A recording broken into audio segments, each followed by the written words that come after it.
주님께서 모세에게 말씀하셨다. 이스라엘 자손 온 회중에게 말하여라. 너는 그들에게 이렇게 일러라. 너희의 하나님인 나 주가 거룩하니 너희도 거룩해야 한다. 너희는 저마다 어머니와 아버지를 공경하여라. 너희는 또 내가 명한 여러 안식일을 다 지켜라. 내가 주 너희의 하나님이다. 너희는 우상들을 의지해서는 안 된다.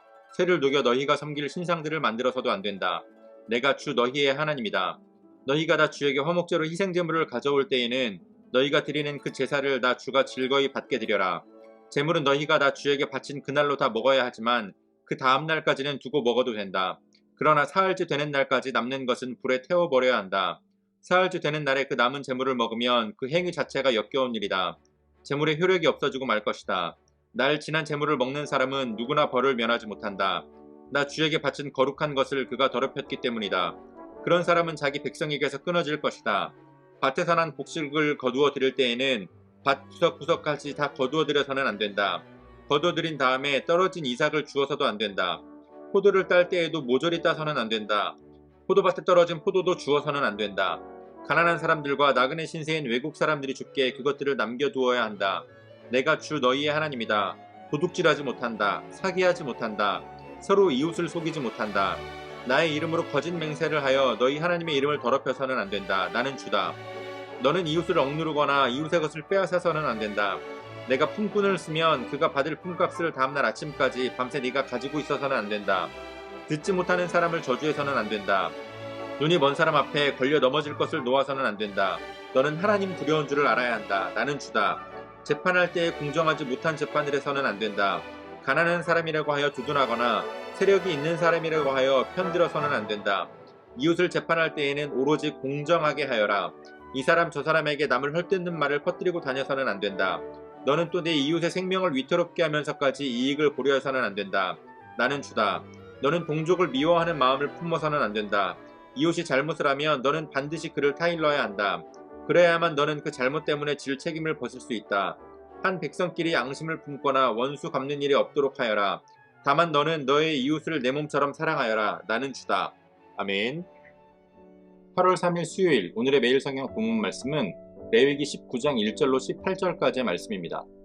오늘 본문 가운데 하나님은 모세를 통하여 이스라엘 백성들의 거룩한 삶을 위한 규례의 말씀을 주십니다. 하나님께서 이스라엘 백성들에게 규례를 주시는 말씀들을 자세히 살펴보면 한 가지 중요한 사실이 있습니다. 바로 하나님께서는 나는 주다, 나는 여호와 너희 하나님이다 라고 반복해서 밝히신다라는 점입니다.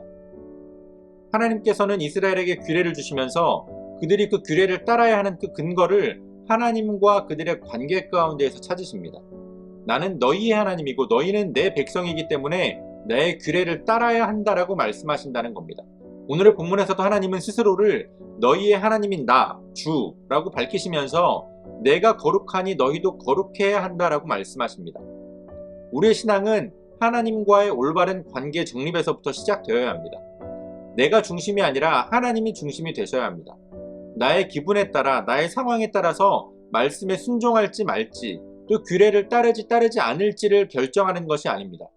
거룩함을 위해서 오늘 이스라엘에게 주시는 규례를 보게 되면 먼저 부모님과의 바른 관계, 부모님을 향한 공경을 말씀하십니다. 그리고 이어서 안식일을 잘 지킬 것, 우상을 의지하지 말 것, 하나님께 바른 예배, 제사를 드릴 것을 요구하십니다.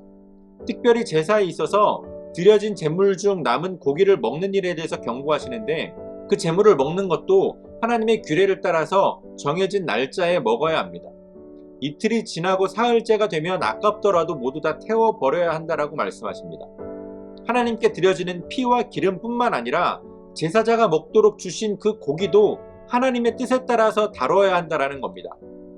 우리가 하나님 앞에 무언가를 드릴 때에 구별해서 드린 것만을 귀하게 여기고 내게 남은 것은 온전한 나의 소유로 여겨서 나의 마음대로 해서는 안 된다라는 겁니다. 그리고 하나님은 가난한 자 또 나그네를 위한 나눔을 요구하십니다. 추수 때에 그들을 위해서 먹을 것을 남겨두고 또 이웃의 것을 훔치거나 사기를 치거나 거짓 맹세를 하지 말라고 금하십니다. 또한 품꾼의 품삯을 제때 주며 장애인들을 함부로 대하지 말고 배려하라고 말씀하십니다. 그리고 공정과 정의의 재판을 행하라고 말씀하십니다. 가난하다고 해서 동정으로 벌을 면하게 하거나 또 부자라고 세력이 있다라고 편의를 봐주어서는 안 된다고 말씀하십니다. 서로 욕하거나 자신의 이익을 위해서 이웃을 위험에 빠뜨리지 말라고도 경고하십니다. 또한 이웃의 잘못을 알았다면 그 잘못을 타일러주라고 말씀합니다. 그것이 그들의 책임이라고 이야기하십니다. 한 백성끼리 서로 앙심을 품지 말아야 하며 서로 이웃을 자신의 몸처럼 사랑해야 합니다. 하나님께서 이렇게 많은 규례들을 주시지만 그 규례들을 큰 틀에서 보자면 하나님의 관계에 대한 규례, 또 이웃과의 관계에 대한 규례로 나눌 수 있습니다. 하나님을 바르게 인식하고 섬기는 가운데에 이웃을 내 몸처럼 사랑하는 것, 이것이 하나님의 백성으로서 거룩하게 살아가기 위한 규례라는 겁니다. 하나님 앞에서 또 이웃 앞에서 하나님의 거룩한 백성의 삶을 살아낼 수 있는 저와 여러분들이 되어주시기를 소원합니다. 오늘도 우리에게 주신 본문의 말씀을 몇 차례 더 읽으시면서 여러분들에게 개별적으로 깨닫게 하시는 하나님의 말씀을 묵상하시고 각자의 기도로 오늘의 묵상을 마치도록 하겠습니다.